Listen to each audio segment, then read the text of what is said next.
I move to accept as presented. Moved by Block, Second. second by Van. All in favor, signify by saying aye. Aye. Aye. Opposed, same sign. Are you ready? I am now. Beautiful. Communications from the audience. This is your opportunity to come down and talk to us about anything that is not on the agenda. If you're here to talk about something that is on the agenda, you get a shot in just a little bit at that. Seeing, I thought it was loud enough.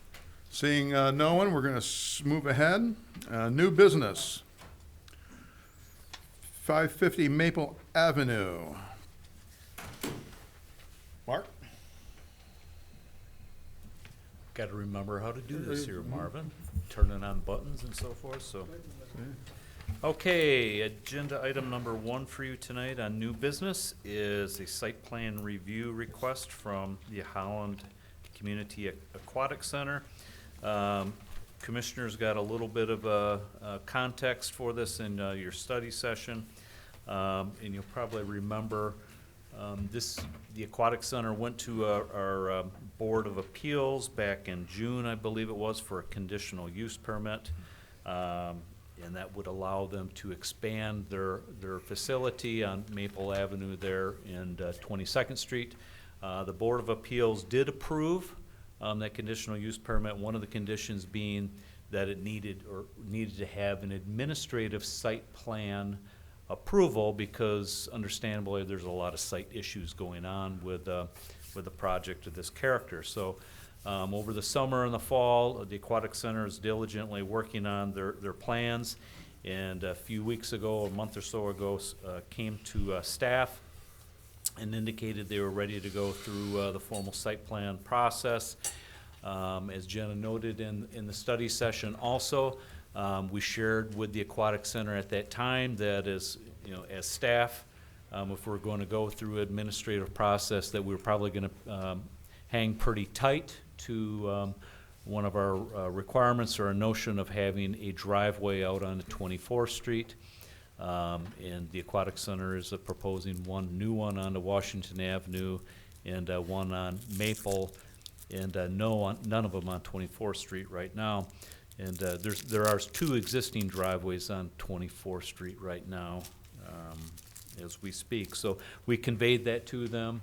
They said, okay, thank you very much. I think that we'll just go right to the Planning Commission, because there's no sense in really kind of going through administrative level if they felt that they probably were going to appeal that process to the commission. So we could just kind of short-circuited that and brought it right here for your attention. So the project has been duly noticed to the public, and so we're all set to go with that. I'm not going to steal the thunder from the Aquatic Center, because I think they got a very nice presentation for you tonight. But I just want to leave with you, with staff, that we are recommending approval of the site plan.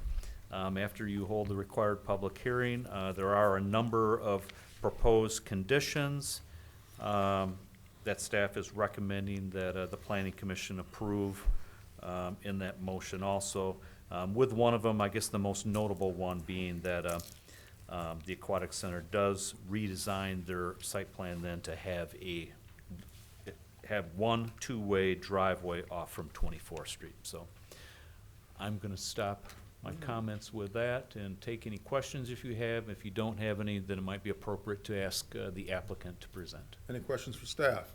Yes. What was the explanation of not doing the driveway off 24th? What was the explanation to staff? Why? Yeah, so they'll probably talk quite a bit about that in the presentation, but they're concerned about safety, okay? They feel that introducing kind of a traffic row through the middle of the parking lot will be unsafe for the customers using the site. They feel that a driveway cut onto 24th Street, introducing traffic onto 24th Street, it will be unsafe also. And I know that, and I talked with Jack Heising yesterday, they're looking at kind of some of the site plan designs going in for larger institutional things. So think of high schools and other larger things that are similar like this. And he indicated that a lot of those designs are moving to kind of controlling access points like they're trying to do here. So they'll probably talk about that too. And then quite frankly, also by redesigning the parking lot, there would be a reduction in the number of parking spaces also. So I believe that the Holland Hospital is here tonight also, and they may choose to speak, or maybe they won't, but I know that it appears that they have a concern with the driveway being on the 24th Street also, and they can speak to that too, kind of vis-a-vis the traffic that comes and goes from kind of the emergency room, the bottom area there. So I think in fairness to the applicant, we had a rather lengthy conversation about it with people on both sides of that coin last time, and didn't give you very clear direction either. So yeah. we're going to have to do that tonight. Yeah, so I would be remiss in saying, so it's not just a planning staff that is, recommending that you have a driveway onto 24th Street. Also, Brian White, our city engineer, I think is lurking in the audience. There he is. So if you'd like background from him, it might be appropriate to ask for comments from Brian too at the appropriate time. Okay. Somebody from the Aquatic Center here to go? I think you can just concentrate on the driveway from my perspective. We would love to do that. We'll give you some background on, we can't get away from bragging about the work we've done for the past 4 months. Greg Mayberry, the owner representative for the Holland Aquatic Center. I'll be speaking to their desire to not have that 24th Street curb cut. And Mark, you have a way to advance slides for the PowerPoint? Not at the moment. Microsoft has decided to, Hopefully not upgrade. yeah. No, we've done that trick. Yeah, we don't want to do that, so, my goodness. Here we go. Bear with me a moment. Trying to push the upgrade button by accident. Didn't want to do that. We want to go slideshow? Yep, that little antenna down at the bottom. There you go. Oh, that does it too. Let me get you a clicker here, Greg. Thank you. Perfect. Thanks, Mark. Well, thank you for giving us some time to present our case for our current site plan. I think it's exciting that we've been able to move into a site plan that is vastly improved from what the Planning Commission unanimously approved back in June. Back in June, the site plan created, I'm not sure if it's very clear in this rendering, gave us approval for a straight drive through the parking lot. We maintained the same number of parking spaces. We also had no curb cuts on the parking lot on 24th Street. The Planning Commission did note that staff had some concerns about that, and we had identified several of the concerns and worked in our schematic design phase to address those concerns. The first one was an alignment with 23rd Street. Our plan was a little bit south of that. We had neighborhood meetings to brief the neighbors on what to expect in the site plan. We listened to their feedback, and we were able to rework the footprint of the addition to move the southern edge further north to allow for alignment to 23rd Street. And so we were able to meet that one requirement. And it also helped alleviate the headlight infiltration to the homes that were at the end of the original drive. So we felt that that was a very good move and a good positive benefit. We also had a desire to upgrade the drop-off zone so there would be a separate driveway for through traffic into the parking lot, and also to allow people to drop off and not be in a traffic flow. The staff had requested that, and we were able to meet that too with the new addition. And you'll see those improvements coming on. Third was void backing trucks on 22nd Street into the northern loading dock, and then the 24th Street, which we'll focus on tonight with the curb cut. And we went to the Zoning Board of Appeals for a modification of the conditional use, and that was approved with the idea that we would work with staff and try to remedy those four individual items. So you can see the original site plan on the left that was approved by the Planning Commission back in June, and this is the improved site plan that we've arrived at just as of last week, trying to make sure that we had all the final details in place. And it does address many of the issues for the aquatic center and the neighbors. And some of the key ones that we want to identify is the fact that we are able to mitigate some of the size of the addition by moving it from 10-foot setback to more than 40-foot setback from the curb. We were able to, in relocating the drive to the 23rd Street alignment, we did lose green space in the original plan, but we're able to recoup more green space by considering an opportunity to demolish the northeast corner of the 1968 building. And so we actually gained green space in this alignment. We're able to move handicap spaces from the center of the parking lot in the original plan to adjacency to the walk on the southwest corner of the building. And we are able to increase the number of parking spaces from 276 to 301. One of the key elements we heard from the neighbors was a desire to keep cars on site during major events. We have major events 10 to 12 times a year. These can be multi-day swim meets, and we have spectators coming and going. 700 athletes can be on deck at any one time, and the neighbors prefer not having all those cars and buses parked in their neighborhood areas. So we've been able to increase the parking, and this is one of the benefits of having no curb cut on 24th Street, able to maintain that increased parking. So we identified 4 items that the city had requested. We were able to address 3 of them. We continue to feel strongly about on 24th Street, but to go through some of the things that we have been able to do. We've been able to align with 23rd. And this improves the layout of the parking lot. We introduced green space along the west side and east side of the parking lot, low shrubbery to help shield headlights from the neighboring homes, and also as vehicles are entering and leaving, the lights don't go directly into the homes. So that was a very positive element of this plan. The second point was a bus drop-off, separate bus drop-off, car drop-off, patron drop-off with a drive-through, and also the handicap parking adjacent to the building and out of the traffic flow. We felt that that was a very positive result. The third was redoing the loading dock area. We changed the location of the addition on the north side to allow for mostly straight truck traffic to come in and back in on site.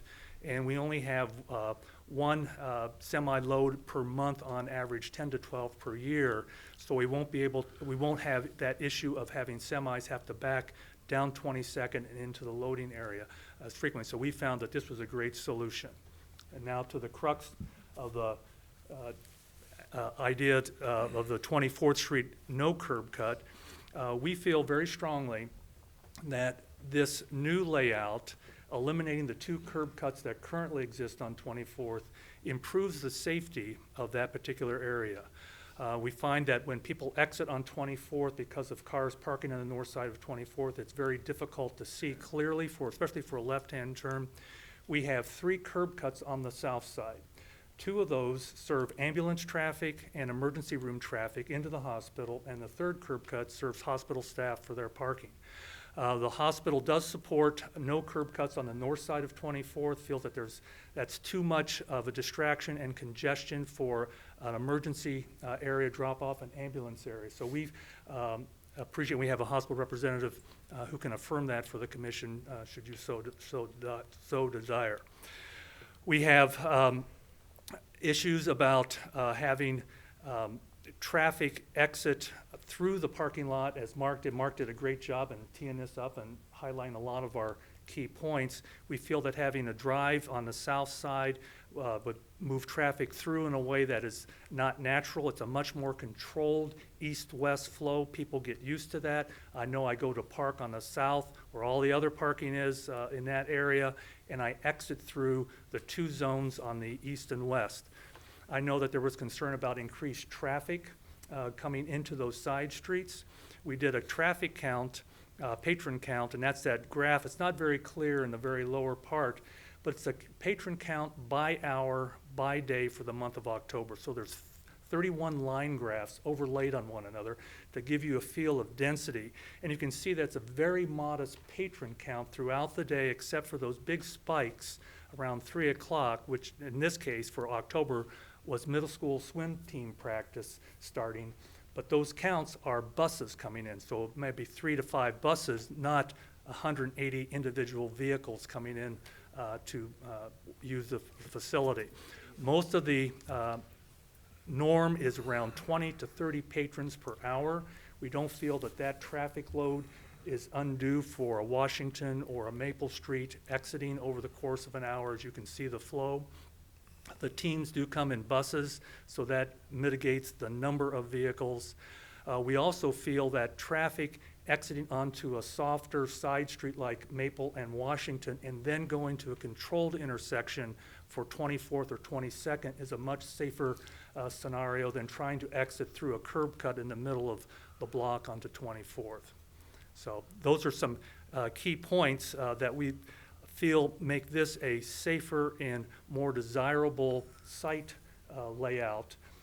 We also will note that 24th Street is a sustained traffic from Van Raalte to Michigan. Those are the control points that exist. And as we look at the last slide here, we've kind of highlighted with the blue line that sustained speed traffic. We feel that coming out of a curb cut in a mid-block or even to the further west, as has been suggested, is still not optimal for safety. We also feel that as we move a curb cut further towards any one of the side streets, Washington or Maple, that it starts to interfere with that intersection. So most people will travel east-west on 24th or 22nd, but we feel that exiting the parking lot on Maple and Washington and going to a traffic control point is ideal for safety in this case. If there are no questions, I can have. I have a question. Okay. Could you go back one on that slide? I can't quite understand this graph. I can't see the numbers. Yes. So if you could show me what is on the vertical axis, what are those numbers? 1, 20, 50? I can't see it. You understand what I'm talking about? I do. Okay. And I have the hard data as well. Okay, so it's, I mean, if my interpretation is correct, we're talking generally about 40 cars an hour would cover the majority of this traffic. Well, in early morning, we have a spike to 40, and that's only one day. Each of those lines is one day. A majority of those lines overlie one another, and it's in between the 20 and 30 mark as you look from 5 a.m. all the way until 1 p.m., where 1 p.m. it starts to spike up to 60, 70, and that begins some of the afternoon athletics. And at 3 o'clock, we have a huge spike, and that goes up to 160 to 180. But the primary numbers you want to look at are not the individual days, but the overall shadowy trend of the line. So you're correct, it's more in the lower, I would say 20 to 30s for a majority of the morning, and then it gets heavier in the evening, as we might suspect. people Okay, coming thank off. you. Yeah. Any other questions? I'd like to have our Executive Director, Jack Heising, come to the podium too, just to give some concluding remarks, if that'd be okay. That's fine. There may be questions after that. Thank you, Greg. Planning Commission, thank you. Can I get your for, name and giving us- address, please?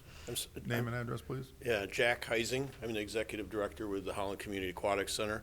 I live at 6450 Oak Ridge Drive in Holland, Michigan.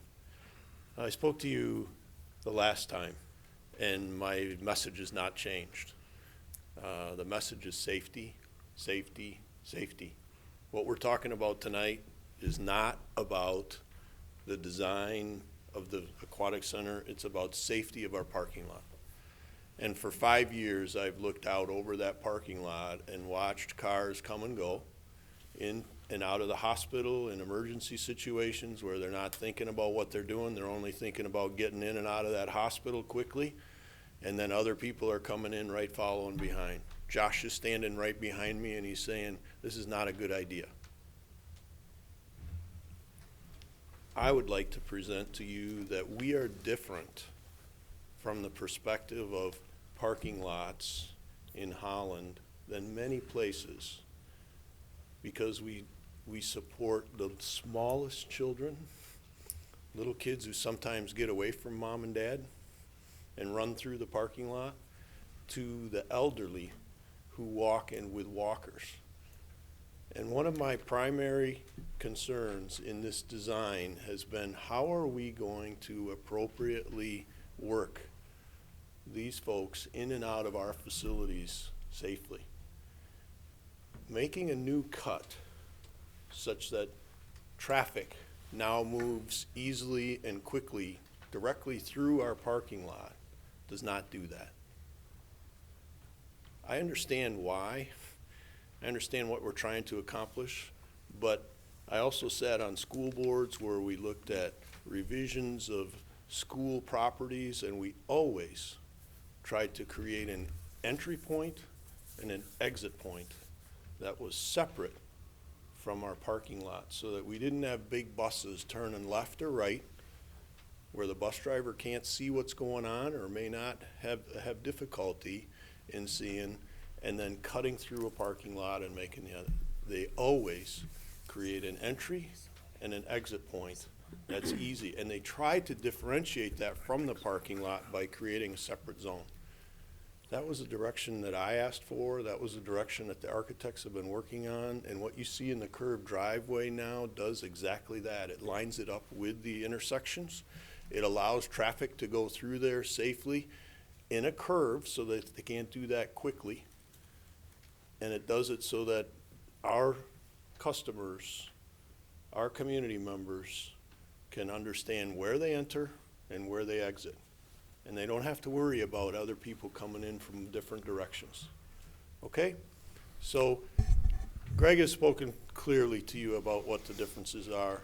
My goal has been to try to create the best situation for our community, and I believe we've done that. I believe our architects have done a great job, and I believe we've supported what the community and the neighborhood wants. In this case, I want to be very clear. I do not believe that what we are doing in adding a 24th Street entry exit point is safe. I do not believe that it's the appropriate thing to do. However, you make that decision. Okay? Quick question. Thank You you. had, you're saying entrance and exit. Is there two-way traffic on that drive, or is there one-way traffic on that drive? As designed in our design here, we have two-way entrance and exits from east and west. Okay. And we no longer have an L-shaped turn that goes into the parking lot, creating 3 points of entry-exit point. Got it. Okay? All right. Any questions, Brooke? I also just wanted to say that you used to partner with Holland Hospital with Yes. parking, so having that entrance on 40th was useful then. Right. But you won't be doing that anymore, correct? That's correct. So 24th having that Street. entrance on 24th Street into the Aquatic Center parking for Holland Hospital is not needed. Right, right. Okay. There's actually two there, Brooke. And one is rarely used. The one on the east side of our storage building is rarely used. It's almost predominantly used by hospital employees back and forth. It's very easy for them to get in and out of. The hospital is creating new additional spaces, and their parking lot is set up, and they have an entry and exit point at that same place, which we believe will create additional capacity problems on that side. You know, I'll just reiterate, since more than 5 years ago, when I listened to the community and the neighborhood who said, please, Jack, don't put everybody on there. And the Planning Commission, Mark and Jenna, really said, focus on getting the parking between the hospital and the aquatic center, which we've done. And it's important to keep that parking all the way across that 24th Street, all the way across, because we can put buses or we can put cars in there and do whatever we want. If you create a cut in there, now you've taken a place that now it's dangerous. Because as you cut across there, you gotta look out, and people park there on that side, and it's difficult to get in. It's one of the biggest complaints I have in the parking lot, is how to get in and off of 24th Street. So, we took it out. So, that's where we are. But I don't wanna belabor that point. Well, and I can say that using the aquatic center and going into the parking lot often, we never utilize the 24th Street entrance and exit, so. Fred, did you have a question? Yeah, I'm just curious. I think the last time you presented, we were wondering how many parking spaces would be cut out if you actually did allow for a road to go out on 24th Street. I don't, do you have a number for that, Greg? Didn't it show it on the slide? There was a circle. There was a number, but there wasn't a design, and so it looked like quite an exorbitant number, but we couldn't understand why the number was so high. When I see. when we do the curb cut, we'll have to remove not only the spaces that are affected by a double-lane curb cut, we'll also have to affect the spaces immediately to the east and west along that area. And we may push the islands that are immediately north of that up, so we could lose upwards of 20 to 25 spaces fairly easily. And this is not about parking spaces. This is about the safety of exiting onto 24th. So you have you had 276, or you currently have 276. You're bumping that up to 301, which is an increase of about 25 spaces. And you're saying that it would take about 25 spaces to have a road in there to 24th Street. That's correct. We heard from the neighbors that they would like to have us maintain as many cars on site as possible. And so as we moved the drive up and exited off or aligned with 23rd, we were able to create those additional spaces. And we have to also consider that we have an addition of about 20 to 30,000 square feet, which provide more community space. Those communities, people will be coming in as families. There won't be as many additional cars, so that load won't increase more than maybe 10 to 20% in vehicle. It's just the major events, 10 to 12 times a year, when we have over 1,000 spectators and 700 plus athletes in the building coming and going, that we want to maintain as many cars on site as possible. Okay, thank you. Any other questions? Mr. Nathan? Chairman, yeah. Jack, you said you were going to do bi-directional in and out of both of those. Are you planning on having bus traffic go just one direction? Are you going to be doing some sort of guidance with the folks that are coming in and out of there? The current direction is typically from west to east. Most buses are entering from Washington and coming in on that direction, but it does have the ability to go east or west in this case. They enter on Maple. Right. Okay. So we can. Okay. The answer is yes, we can direct that. Okay. I was just thinking of that from a safety issue as well. Right. If you're bringing them from east to west, they're exiting right next to the building rather than having to cross in front or behind. Right. No, the way it's designed right now is you'll come up from the north, you'll come in, you'll turn off Maple, and on the East to west, yes, Yeah. that's right. Maple, Currently. east, I may have misspoken east to there. west. East to west. Yep. Yeah. And that lets the children off right onto the sidewalk Yep. and into the building. Okay? Great, But thank you. Thank you. We're going to open a public hearing. Is there anyone here that would like to address this particular site plan? State your name and address, please. Hi, my name is Jack Geisinger, 1997 Lakeway Drive in Holland. I'm the Park Township representative on the Aquatic Center Board. Just to give you a board's perspective on this, we've looked at this with the team. We've discussed this as a board.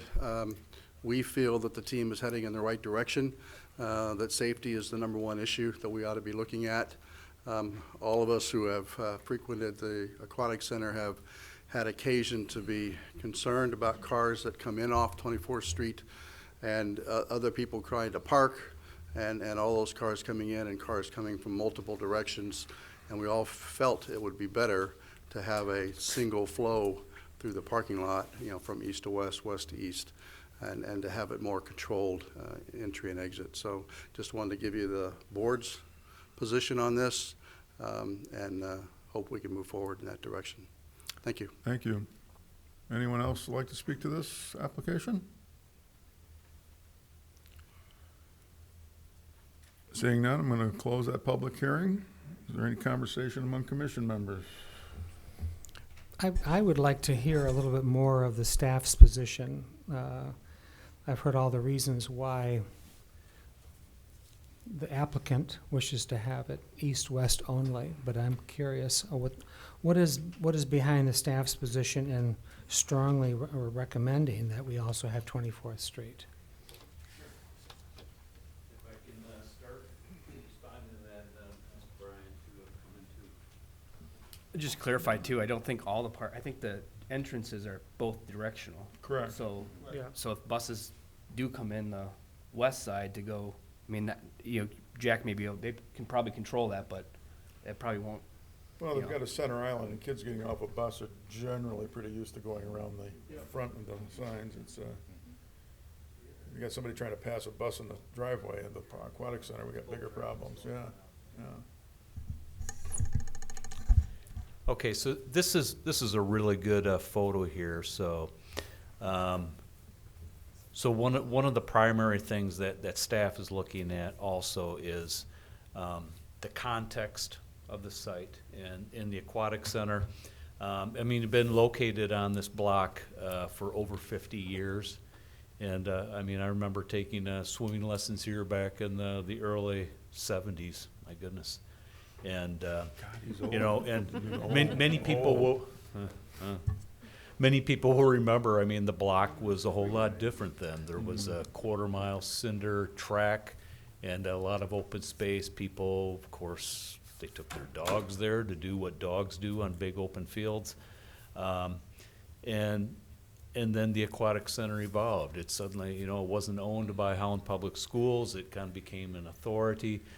They expanded in the mid to late 90s and had to expand their parking lots and expanded the building, and the cinder track went away.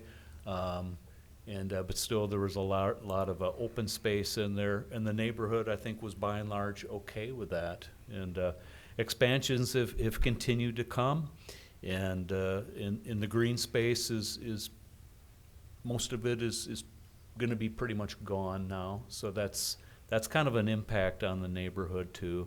And while it's awesome that the aquatic center, solely from this staff person's point of view, I think many other people will agree. Well, it's wonderful, and there's such a wonderful community asset in what they're doing in providing the facilities that they do. It is located in the middle of an urban neighborhood. And as you can see from this photo here, there's tons of homes that are probably, you know, within 150, 200 feet. And so there's impacts.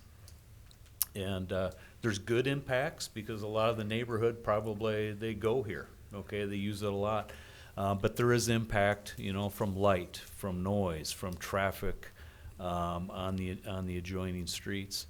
And with an expansion now, presumably, there will be additional people coming here.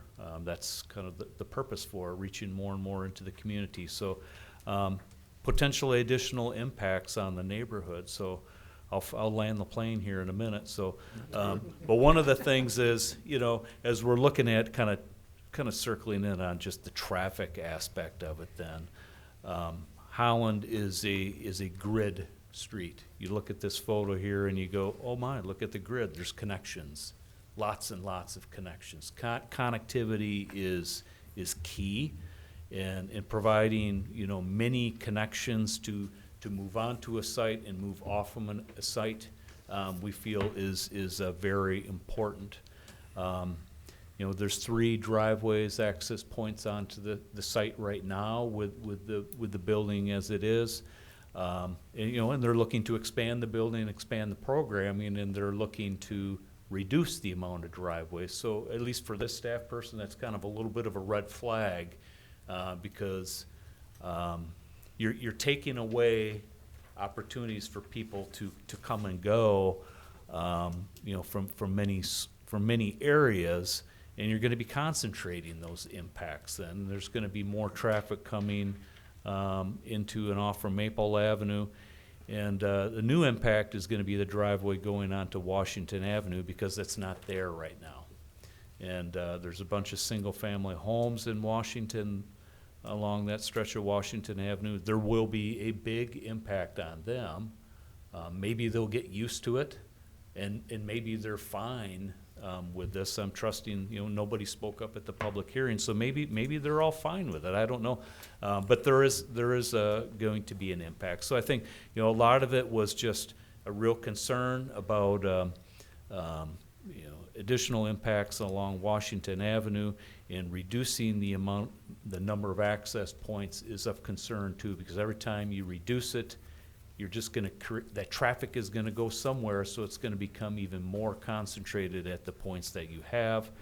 And just as a city, as a staff person, we've always think of more connectivity and more connection points is most of the time, it's better to have that versus reducing that. So I'll be quiet here. I know Brian's got some items to share with you too, so. Mike, or just? If you could get the mic, Mike? Sure. that way your family can watch you on cable. Yes. All right. Good evening, everyone. Just be brief here. I actually have a public meeting across the street I've got to get to, but thanks, Mark, for sharing that information. And just want to give you some background and some stats first, because it's always good to have that to kind of frame the discussion. But before I do that, I just want to thank the group. You know, the improvements that have been made, particularly that backing movement on 22nd Street, is huge. So thank you folks for being able to make that work. I think that's going to make things safer on 22nd Street. So in terms of traffic counts, let me give you kind of the four quadrants or the four bordering streets. 22nd Street, 2,625 vehicles per day. 24th Street, 1,930 vehicles per day. Washington, 1,400 vehicles a day. Maple, 1,279 vehicles a day. Those are within the last 3 years or so. Okay, so definitely there's more traffic on the east-west than there is on the north-south. In terms of crash data, and again, we typically look back 3 years for crash data. I think that's probably appropriate to do here. I'll just say that in terms of crashes, there was one crash along Maple right at 23rd. There was one crash along Washington right at 23rd. One crash along 24th Street between Maple and Washington. 4 crashes on 22nd Street between Maple and Washington. There were 0 crashes at the intersection of 24th and Maple. There were 2 crashes at Maple and 22nd, 2 crashes at Washington and 22nd, and 6 crashes at Washington and 24th. Okay, so that's a lot of stats and statistics, right? You got anything from Michigan and 24th? No, I don't have Michigan and 24th. However, I will say that really outside of the 6 crashes at Washington and 24th Street, in terms of like established crashes or things like that, I guess I just don't really see it. So from my perspective, the way the traffic operations are happening there now, I don't see a crash pattern per se as it stands right now with the way the movements are. So again, to look at changes and to look at intensifying ins and outs at one particular location, I think it's good that they're opposite 23rd Street, so that's certainly beneficial. But I definitely think to take away the 2 entrances on 24th Street completely, we're definitely shifting that traffic to Washington and Maple. And I don't see a crash pattern that currently exists on 24th. So with that, I still feel strongly that 24th Street should probably have an access point. That's the major street.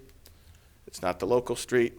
To move all that traffic to the local streets, those local streets stop looking like local streets. So Any questions for Brian? And Brian, you answered this partly, but I'm going to pose it to you, and I'm going to pose it, Mark, to you as well, or whichever one of you wants to take it. Mark, you said that, we are dropping entries here, but my question is, are all entries created equally? In other words, is there a benefit to the fact that they've moved these so that they align with 23rd Street, that there is that direct connection straight through there? Is it not just number that we should be looking at, but also the quality or the type of entry and exit from the facility? Oh, yeah, I'll take that one. I think moving it to align with 23rd is very good, so appreciate the fact. The wave and the bus movements, I'll be just out there, I was a little concerned about that. Craig did run the templates on it, so it does appear from the templates that the buses can navigate that wave on the. Just as a layperson, that seems to me that might slow traffic a bit. It's not a going bad through thing, there. right? Yeah. That's Right. not a bad thing internally. Yeah. I had a question. Brooke? Haven't we always talked about reducing the curb cuts as a beneficial thing also? So generally speaking, fewer curb cuts, particularly tight together, like they are now, is, access management 101, certainly. Again, I'm looking at this more from a perspective of what's a local street and what's a major street, and where should those driveways really be, to keep the character of those streets what they are now. But once we have an entrance exit on Maple and Washington, they have 4 options of where to go, correct? Well, there's 2 access points, but you can go in and out of either. I mean, they have 4 different stop signs they can approach to exit that area. As opposed to if they exit on 24th, there's no stop sign to slow down traffic. Correct. Okay. Any other questions for Brian? Okay. Run, Thank you. run to your meeting. Right. Marvin, if I could just Yeah, add sure, to- Mark. So Brian and I sit on the city's traffic committee too, so we entertain quite often observations and requests by people if there's not adequate sight distance at a driveway to kind of clear that distance out a little bit more. So I wasn't aware, and I don't know if Brian was aware either, that these driveways on 24th Street, the existing ones, that there's not adequate clear distance. So that can be changed. I mean, not like that, but I mean, that's a relatively minor thing to do, that we can push parking away from the driveways to make it a better sight distance, so that shouldn't be an issue. All right. Conversation amongst the commissioners. I guess I have a couple things. Sure. I think that since no neighbors have complained about the current plans to have an entrance and exit off of Maple and Washington, that's one thing to consider. And I think the Aquatic Center wants to maintain a good relationship with Holland Hospital as well. And if they're requesting that we eliminate entrances and exits off of 24th Street, that's definitely something that is important. Anyone else? Yeah. I don't think that the parking lot without the curb cut on 24th Street will be a safe place for anyone to be. Parking lots are full of cars going every which way, looking for parking spaces and circling around and doing everything that they can do. And so I'm not that convinced that that parking lot is going to be any safer than it is now. I don't like the idea of pushing all of the traffic onto what amount to neighborhood streets, Washington and Maple. I'm a real believer in dispersing traffic, having a third go in each direction, although I don't think it would be exactly a third, but having 3 exit points is better than having 2, especially with one of them being on a major traffic street like 24th Street. And so I'm pretty inclined to support the city staff's position and the traffic engineer's position that we do need a curb cut at 24th Street. Anyone else?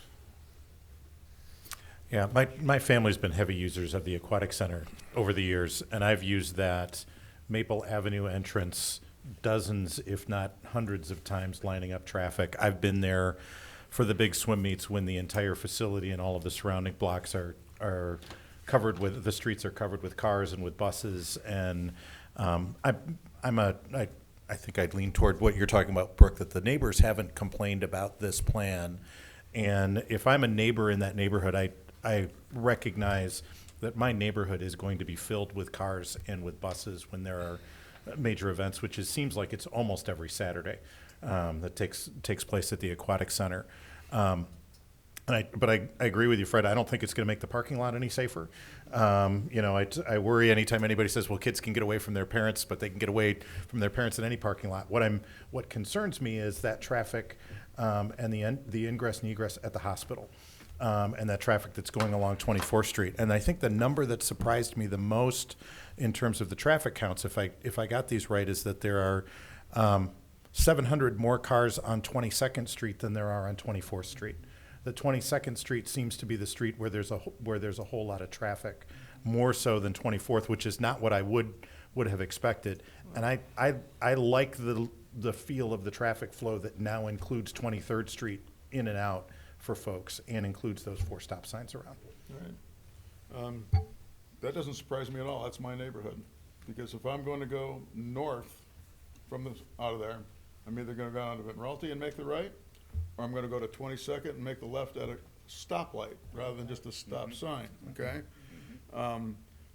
22nd by far is the major street. 24th is not, okay? You can ride 22nd all the way from Ottawa Avenue up to Michigan, and you can go all the way without hitting stop signs, pretty much all of it, until you get to that point. And then you can continue north because it's your cross street. People are going to come out of this place and they're either going south or they're going to go north. And if they come out on 24th Street, they're either going to go down to Admiralty or they're going to go up to 22nd. So you're going to have that traffic anyway, all right? I think, quite frankly, I think it does make the parking lot more safe, because when people are starting at the far end of that lane and they see exit, I tend to think they tend to get a little heavier on the foot. And so I think it is a concern there. So if we can keep the principal cross traffic over on the driveway rather than in the parking lots are inherently dangerous. I got that. But I think this makes it more better, not having that there. I'm going to use this phrase again, I don't see where the juice is worth the squeeze on that 24th Street entrance. Right. Okay. So, that said, we have a site plan to approve. There's a bunch of conditions, one of which is the 24th Street entrance. I suggest that if you're going to make a motion, you be very explicit about what you're including and excluding on that, and I would be looking for a motion in that regard. I motion to approve the site plan without the entrance and exit on the 24th. Is that adequate, Mark, for your understanding of what needs to happen here? It is. Is there support for that? Support. Support by Brock. All those, let's do a roll call, Mallory. I was almost going to do a voice. Jen is not here. We could have gotten away with it. What happened? Corbin, Yes. Anderson, Yes. Van Antwerp, No. Box, Yes. Kenyon, Yes. Lozano, Yes. DeBlock. Martin. Yes.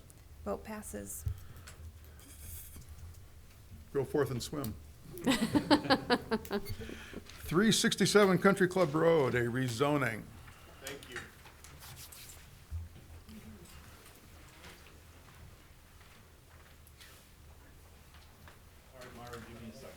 Yeah, you got it.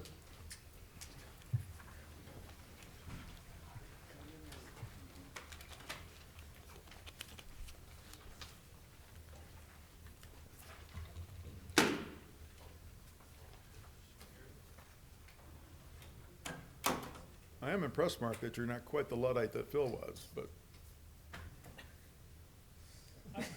That's quite a compliment. Yeah.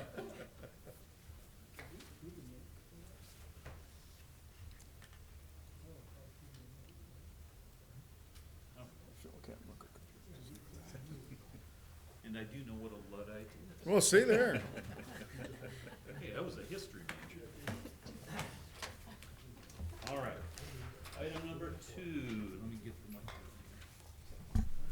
Item number 2 for the evening is a request from William Sickle on behalf of Jack Simmons and Jack Wyrick to rezone a 5-acre parcel. It's located at 367 Country Club Road.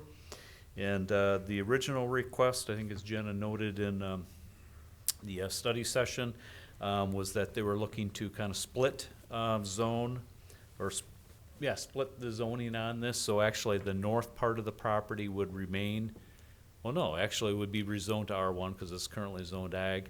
And the southern part would be rezoned to the C1 district. We did notice this application and sending it out for notice to do it both ways. Thank you. That would give you the flexibility of potentially just rezoning the whole thing C1, or going with the original request to kind of split the zoning on that. So staff is provided commissioners with a kind of the standard report. We had extensive kind of discussions about this at the pre-session. Kind of some, the give and take of kind of some of the background things that happened with this.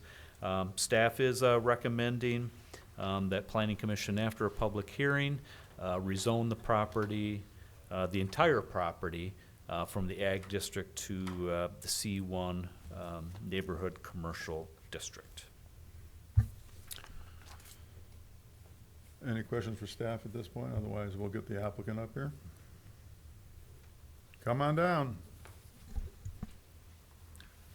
Good evening. Bill Sickle, 42 East Lakewood Boulevard, here on behalf of Jim Simmons and Jack Wyrick, who are the owners of 367 Country Club Road.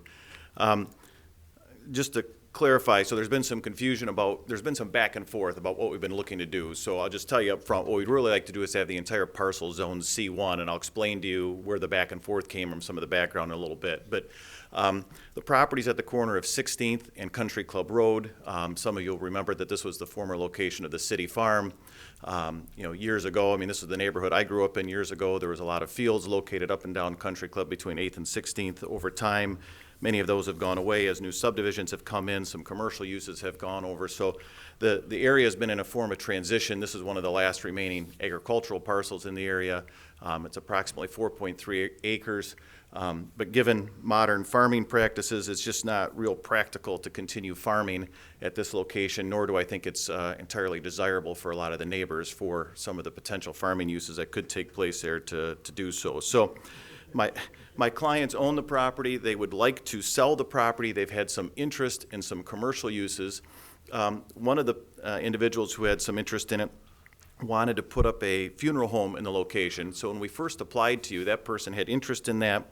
The initial application said we wanted to zone the entire property to C1, and we got some feedback from staff that said, we don't know that would be possible because a portion of this property is master planned residential and a portion of the property is master planned commercial. So to go from agricultural because of the split zoning, they said that could be problematic. Our response to that feedback was to say, that's fine. We'll go in and the portion that's residential, let's just zone residential. The portion that's commercial, let's zone commercial.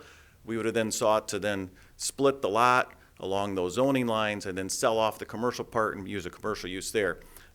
We got the staff report and it looked like we went back the other way where they said, well, we'd prefer that the whole, maybe, right? So, and it could have been some confusion, but there's some back and forth. Our preference all along has been for this entire parcel to be zoned commercial. So if staff is supportive of that, that's my client's desire. They'd prefer that, and we'd like to have a commercial use there. I know in the planning session there were some questions about, or some concerns that there's no concept plan here, and we had some extensive discussions with staff about that. Part of the problem has been the uncertainty about the zoning. The potential people who've been interested in the property didn't want to invest the money to put in a concept plan. If they couldn't get it, there'd be some expense with that. And I agree, most often when I'm here doing these, whether it's here or Holland Township, I'm asking for both. I'm here for site plan approval and a rezoning. My developer clients normally want to know that they can have the whole project done and they don't want to do it piecemeal and get approval that way. This is a little bit different. I think they want to make sure that we've got a certainty as to what they can do.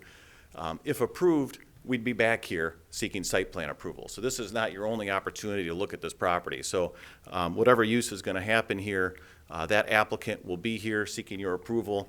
You've got protections under your zoning ordinance, obviously, in terms of what it could be used for and what it's going to look like, and we'd have to comply with that. In our application, I think we went over the standards. I think if you have questions about it, I'm happy to go over those standards. I think in general, given the nature of the surrounding uses here, I think what we're looking to do with a commercial use would be compatible. It's certainly what the master plan calls for. You know, you've got a skilled nursing facility to the east. You have some residential areas to the north, and to the west you have, I think it's Building Men for Life. You have a group home there, and then to the south, although it's outside of city limits, you've got Hope Network. So it's a very busy intersection. I think a commercial use makes sense at that corner, and we'd like to do that and see if we can't get a potential buyer involved. I do think the person with the funeral home, they had since left and said they're moving on. They've now come back and said, well, let's wait and see what the outcome of this meeting is tonight. They may have some interest there. I think it just depends how long this takes. If this is approved and they act quickly, I think it might be something they could do. I know under the Unified Development Ordinance, what you're looking at doing, a funeral home probably would not be allowed in the commercial district there. So that's all a timing matter, I guess. But happy to answer any questions you have or go through the standards in any more detail, but I think you've got the responses in our submittal package. Any question for the applicant? You know, agreeing with staff, you've now taken all the fun out of this. Do you have an understanding of what potentially the opportunities are under the new C1 potentially when it's adopted in the next 6 to 8 months? And are you okay with those opportunities or restrictions? I think it is what it is. I mean, you know, Okay. that's going to be a long process. I mean, May, June, I don't know. Looks like you guys have a lot of work to do, so we'll see what happens between now Okay. and then. I So just- certainly understand that. I think they would like this to be zone commercial, and they'll deal with that when that comes up. I just want to make sure everybody's on the same page that Yep. there's going to be something different. Yeah. Okay. Any other questions? Brooke? Does it make it easier for the sale of the property to zone it C1? It does. Okay. Yeah, I mean, there's no interest in an agricultural use there, so we're Right. kind of stuck. And like I said, the people who've come and talked to us about it said, well, you're advertising as commercial, and we think that could happen, but we sure don't want to invest a lot of time and money if it's going to be residential or something else. And so we're just kind of stuck. We're just biding our time, waiting to figure this out. So. Right. Okay. All right, thank you. This requires a public hearing, which I will open now. Is there anyone here to speak to this application? Going once, twice, 3 times? We're closing the public hearing. Any conversation, additional conversation among commission members? I guess what we're doing, excuse me, is we're recommending a zone change to the city council. We're Correct. not making that zone change ourselves, so. That's the way it works.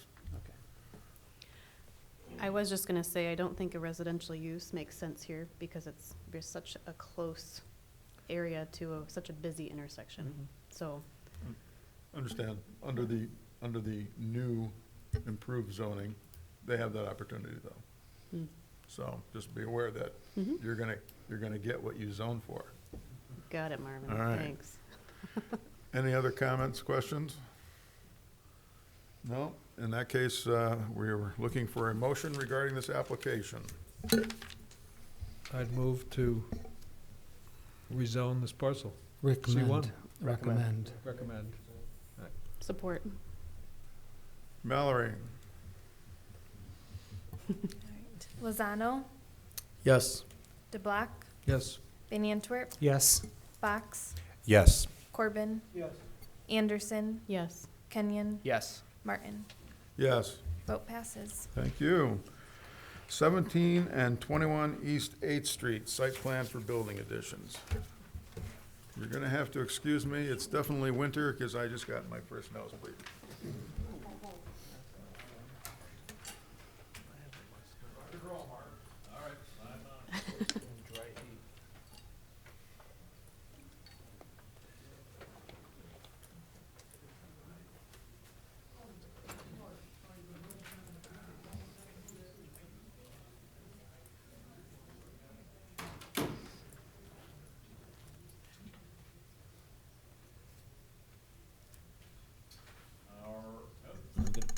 that on all the time. Your third item on new business tonight is a request from James E. Vandermeulen and the Gen 1 Architectural Group for a site plan review to allow for exterior renovations and an addition of a third floor to buildings located at 17 and 21 East 8th Street and 24 East 7th Street to allow that for mixed-use development along with parking lot improvements.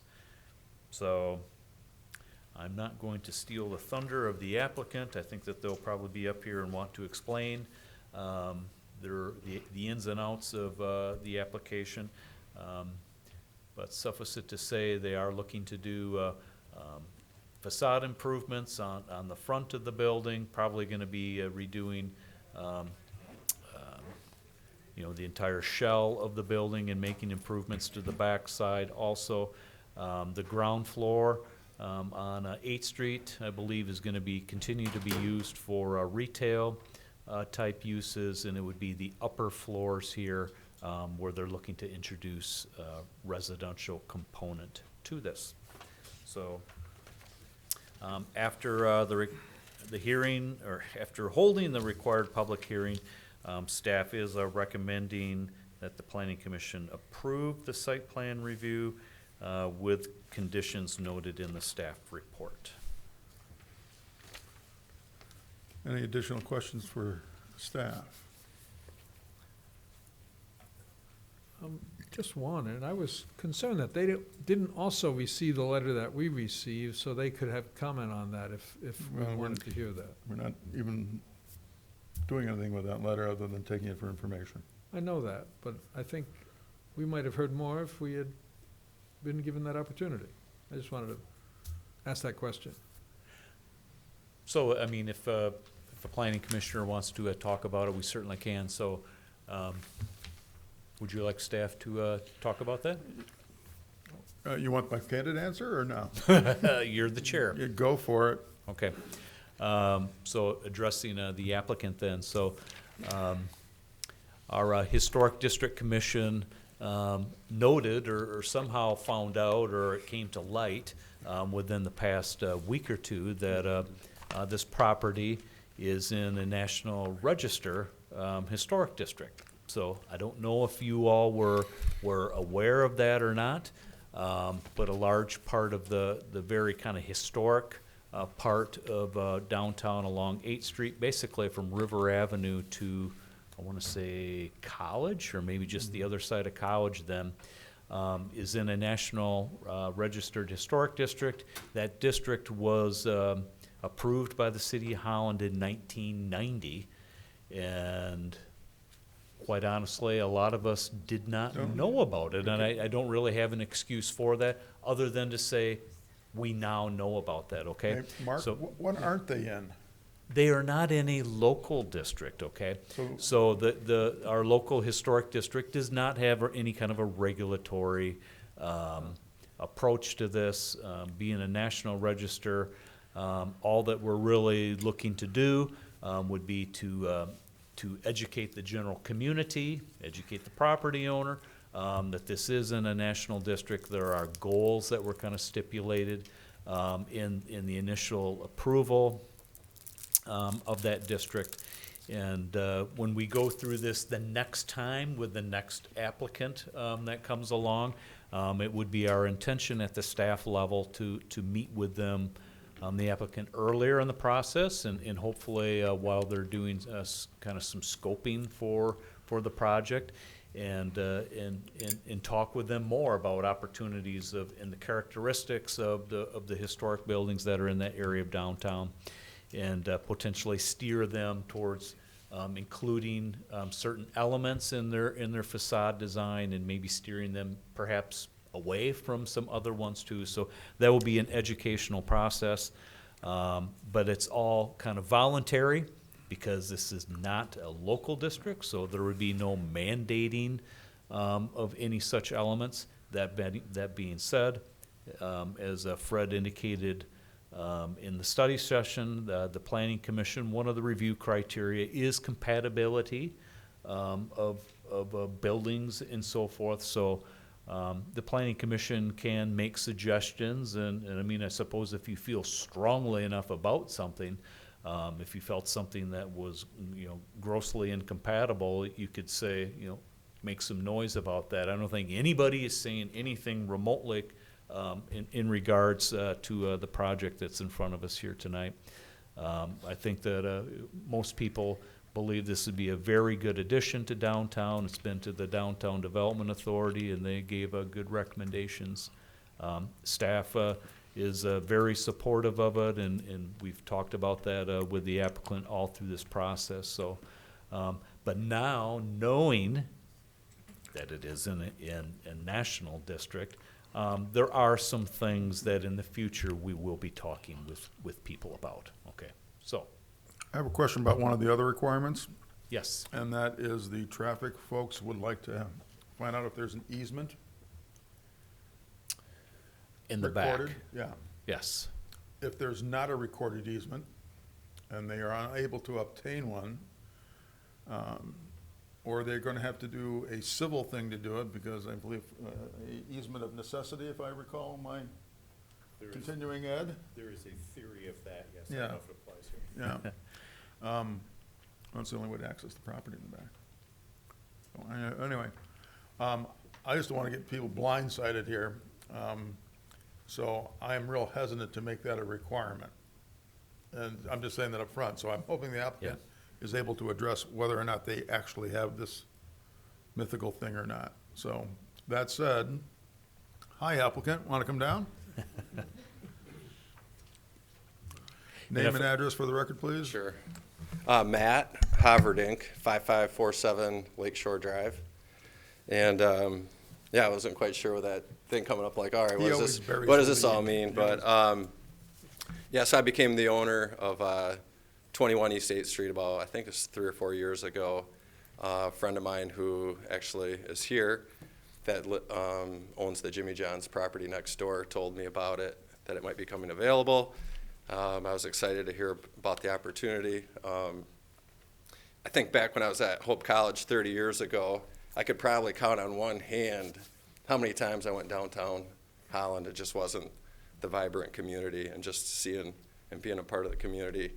It got me excited to have a chance to be a part of that. So went ahead with a 21 8th Street property, and then the property next door became available at 17 East 8th Street, and I thought it'd be very advantageous to, own the neighboring property. So moved forward with that, and then just thought I would sit on it for a little while until I was in a position to maybe do something. And my wife said, you bought the ugliest buildings downtown Holland. And I go, yeah, that's sometimes a good thing, I think, buying them. But my intention is when I could get to the point to maybe invest in some upgrades that I would. So at that point now, I brought in actually my cousin, Amy Kral, who's a business partner, and she is unable to attend tonight, but her husband's a builder, and just thought it'd be a good partner to bring in to take on this project. And so I'm excited about, as you can see, it's quite a change to what's there, and the additions and piecing on the back of this property is pretty bad, and we're really looking forward to making something nice, and I do want it to fit in with the overall scheme of downtown. I think it's, if I got the name right, Alan Hoekstra, who represents with Elsa Prince. We're meeting with them, have in mind, but we want to make sure things fit in. We want to be a good neighbor, being that I got a friend next door down there, both pretty easygoing. I know it looks like it was approved based on a few comments, and so I don't know if this is where you're looking for feedback or on those comments. Is that? How about the easement? So my understanding, so I also own a parcel kind of that runs between the Good Earth, is that and the outpost, and that was part of I wanted to make sure that was a piece of property that the prior Venord family owned. So I wanted that, because that, if you don't have that, I was afraid that I could be landlocked, not being able to get to my own property. But my intention is that I don't know that there's any formal, I haven't been able to find anything when I looked at formal legal easement. My intention is that I wouldn't change any flow of traffic that's being used. I kind of, once I get through that section of the parcel, then I actually have to cross through Jimmy John's to get to the rest of my property. And then the people, I think there's Harborware and Cranes. There are a couple other buildings that would cut through, through my two properties. That lot is owned by Jimmy John's owner? If you can look on the,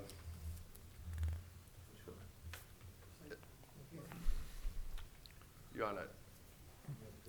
So, I don't know if I can point to it on, Yeah, you can. so there's you wanna the, Scroll back to where you were. Okay. You see the picture out there? yeah, Okay, you own the two, out on the shaded vertical- pieces, all yeah. three of the shaded Okay. pieces. And so there's not quite enough space there between your northmost shaded piece and your south shaded pieces to drive a car across Right. without going on somebody else's property. Right, That property that you'd probably go across, is that property owned by Jimmy John's? yes, Okay, and that's your buddy? yep, So you can figure that out? yep, Okay, yeah, yep. I'm done with that. And likewise, he has to go across mine to get out, so, that's pretty much the way that, I think that property's been used. It's a symbiotic relationship. You should, yeah. At some point, you should probably describe what that means, Yeah. while you're still able. So, yeah, my intention with, as you can see on the plan, with a couple parking, inside parking garages, that we would leave that pass-through open. Otherwise, if we didn't, we couldn't get out. So, I just drove by there again tonight, just to take a picture and kind of look. There's some stairs there right now that's not going to be there. Those are like stick out 7 feet, so that'll actually allow ample room. Even more that's currently been used to get in and out of there for the last however many years. So I'm not concerned about, we're not looking to take up more space. We're actually going to probably be adding a little bit for the traffic. Are there any other questions for the applicant? Yeah, one of the things that Dave had raised was this letter that we received from the preservation planner for the Historic District Commission in Holland. And in this analysis of your application, which you haven't seen his analysis of, we were all sent an email from him sort of as a last minute. Okay. He raised several design concerns with your property, with your design. And it appears like a voice in the wilderness. All of a sudden, out of nowhere, we get this concern from the Historic District Commission. And ordinarily, the Planning Commission, looks at more functional aspects of applications. They look at zoning, they look at traffic, parking, height, all those physical limitations, but rarely do we discuss things like architecture and design, although it's in our purview to do so. And yet, this individual, who is skilled in this area, has raised several issues about your design that deal with the historic compatibility with our downtown. And so it's a bit of a quandary, because I wish you had the opportunity to discuss this with him before making this presentation to us, or if our staff had directed you to look at these things more closely. Sort of the gist of the matter that he talks about is that the architecture now in the downtown area runs all the way from Pine to, let's say, Columbia Avenue. There's the architecture in there is very eclectic. There's a huge variety of things going on. But in addition to that, there's also something that you could identify as the historic nature of 8th Street. The things that are the most beautiful along 8th Street are often the historic buildings, and he would recommend, of course, that we try to identify those and make sure that our design are compatible with those things. And so he raises 3 issues about your design, and this isn't the place to resolve something like that, nor is the Planning Commission. We're not architects and designers, and so it's not for us to design a property either. But I wish that you had had the opportunity to discuss this with him, because one of the things that he raises is the large balconies on 8th Street. The only place where large balconies are actually on either end now on 8th Street. They don't appear in the heart of the historic area, and he feels that they're out of character. The joining of two properties with the same building materials, he doesn't feel is compatible with what we should be doing along 8th Street as well. And so I don't know what other planning commissioners think about this, but I hate to just simply disregard this because it came in so late, but I have no proposal to do anything about it either. I Right. wonder whether you have had discussions about your design of this property with other people, or who you have discussed this with, other than our own planning staff. Outside of working with our architects, you know, and I mentioned I've got a meeting with Elsa, I guess, Prince, next week. Maybe it's this week. I have to check my calendar. You know, I'm open. I don't want something that, like, wow, what is that? You know, I want it to. We haven't really picked the building material necessarily, with the color and the type of brick, and I'm not opposed to being flexible to, like, if it makes sense to have the two buildings be separate material. We've looked at designs, and I think that looks great. You know, I don't. That would be something that would be easy. Some of the balcony space on that, you know, third floor. You know, yeah, I can see that. It's unique for sure. We'd hope that it could still, you know, fit within the scope of downtown and not be something too out of the ordinary. But you know, I wanted something that could be a little bit unique down there too. So. Well, Yeah. you know, maybe we would be, if we were to approve this today, you'd be willing to discuss these other design issues with the staff planner for the Historic Register. I would think so. Do you see any? I mean, No, yeah. you are under no obligation to do so, though. No. No obligation to do so. Okay. We have. If it's been approved as is, you're saying so. We approve Yeah. it tonight. Okay. Okay, you want to talk about brick and color kind of stuff, Yeah. if you want that kind of input. But relative to the massing of the building and your balconies, Yeah. we are in no position to enforce any of the historic district items. It's purely voluntary. Okay? So Okay. you're under no obligation to Yeah. talk to anybody else when you leave here tonight. Okay? All right. All right, just want to make that clear. Okay. All right? Mr. Chair, there is the incentive, though, that you might want to look into it. So now that we know that it's on the National Register, it could be eligible for tax credits.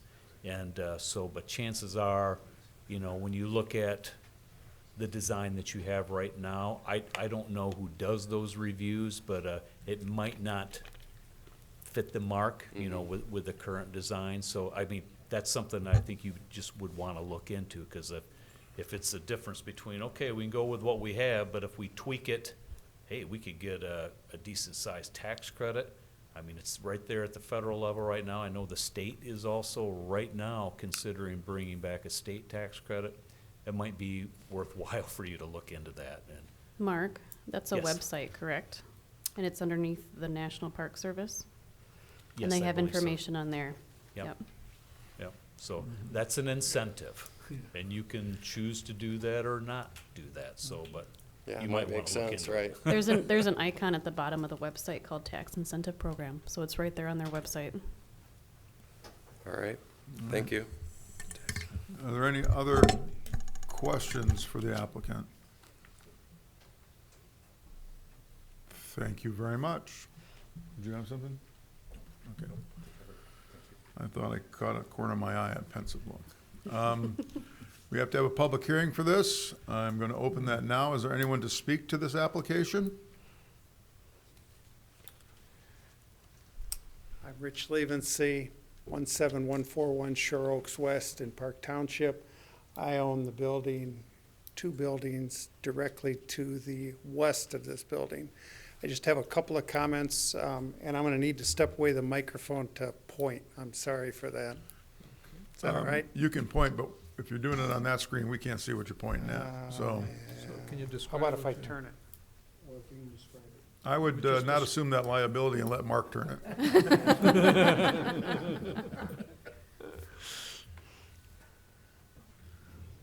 Just a couple of comments. You talked about this easement. Yes. T-shirt shop is right here. This building, which is Cranes, Mm, where mhm. Cranes is the tenant. Yep. And you've not mentioned it, but this is Warm Friend right here.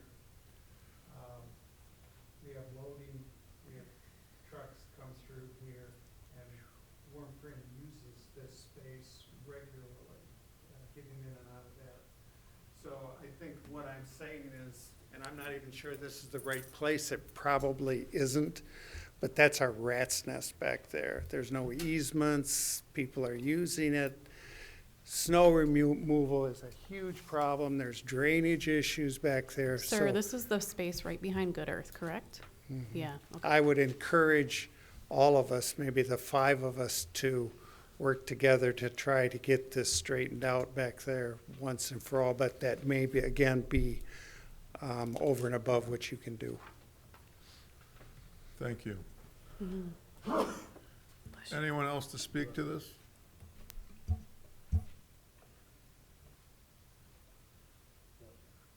I'm going to close the public hearing. Anyone else? Any comments from commission members at this point?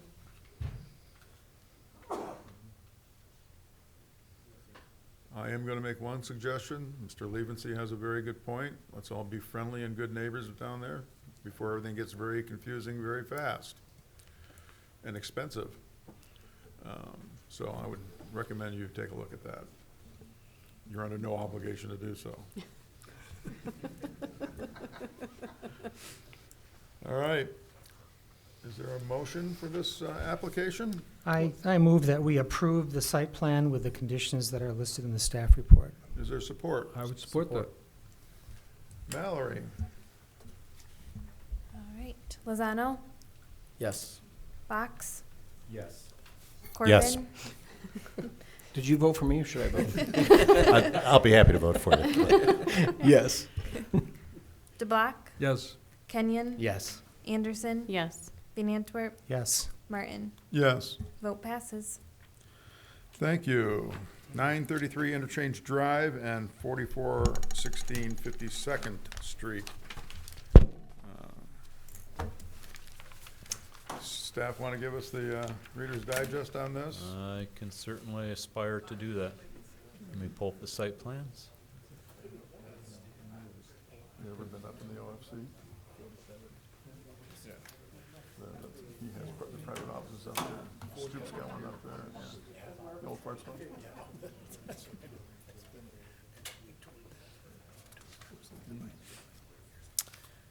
Okay, the last agenda item for you on new business tonight is a site plan review request for 933 Interchange Drive and 4416 52nd Street. So this is down on the south side of Holland, on the south end, located south of I-196 and east of M40 down there.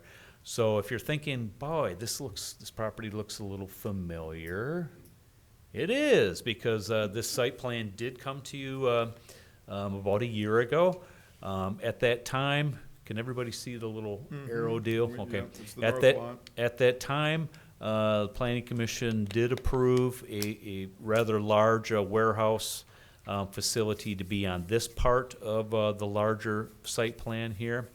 And since that time, the applicant has reconsidered, and they would like to have the phase 1 of this development occur in this area here, and then reserve this part to the north and west for phase 2 development. So they're looking to change that around, do the switcheroo. Staff is done the review on this and is recommending approval with a bunch of standard conditions after the Planning Commission holds a public hearing. Are there any unique conditions you're recommending, Mark, other than our normal stuff?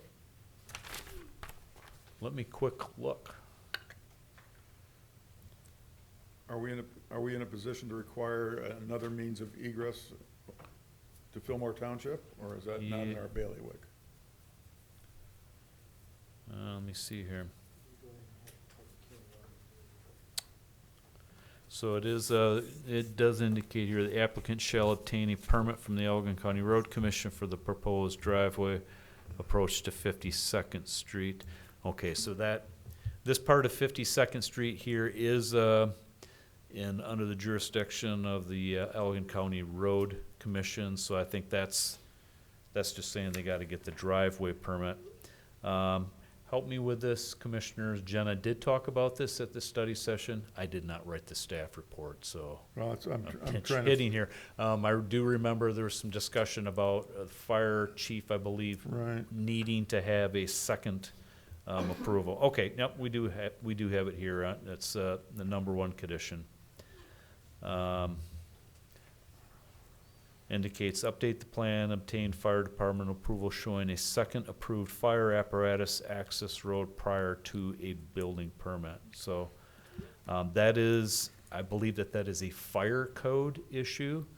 So they gotta do that. So I think putting it in as a site plan requirement is a good thing to do. All righty. Any other questions for staff? I bet you're the applicant. Yep. Come on down. Come on down. Name and address for the record, please. Commissioners, my name is Steve Whitty from Netterveld. The address of the company is 217 Granville Avenue, Suite 302, Grand Rapids, Michigan 49503. With me in attendance tonight is Tom Miedema from Miedema Metal Building Systems. He'll be the general contractor for the project. First of all, I'd like to thank you for your time and consideration regarding this. I'd also like to thank staff, primarily Jenna. I guess Mark was involved too, but primarily Jenna for all of her assistance on this. Give you a very brief overview. As Mark indicated, you actually saw this project about a year ago, back in January.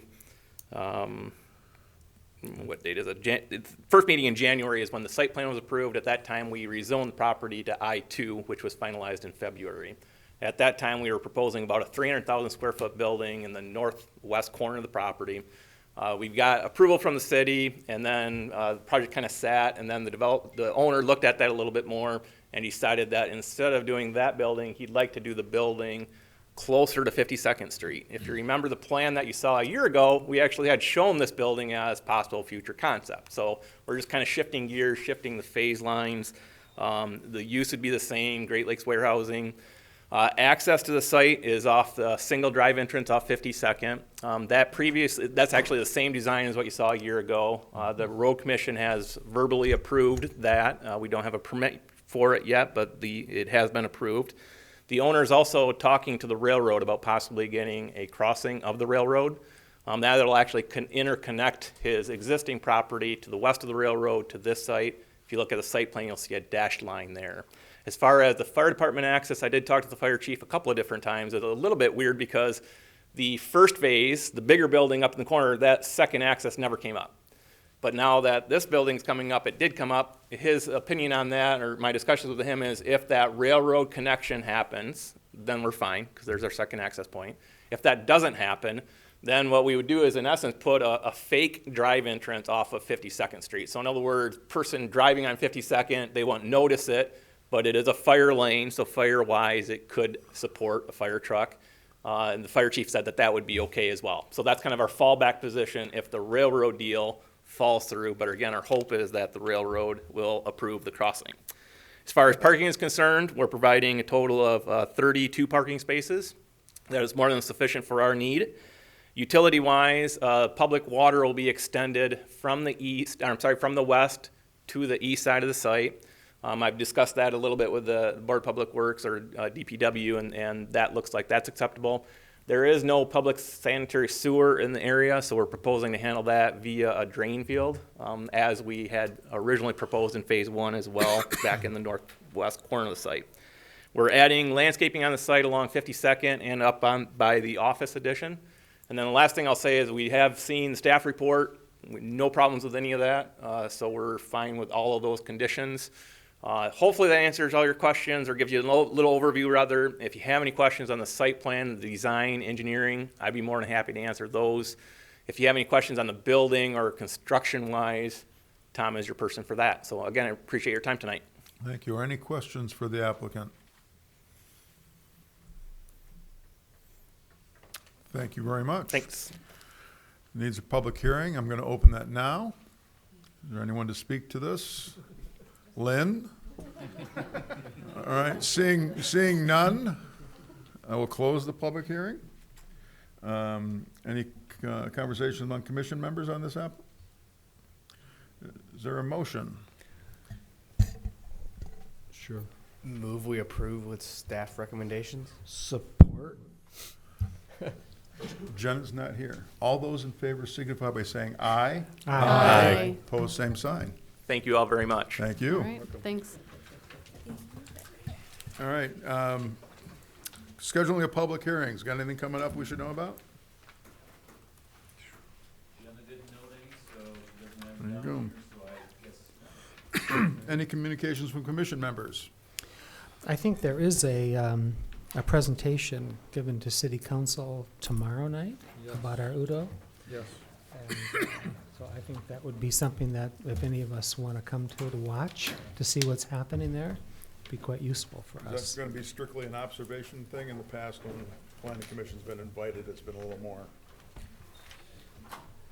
Yeah, so you are fully immersed in Udo, so we just wanted to touch base with city council, and we've been touching base with them through this whole process, so there's no surprises for things, so it's, yeah, we have like a half hour or an hour time with them, really just want to bring them up to speed, so Okay.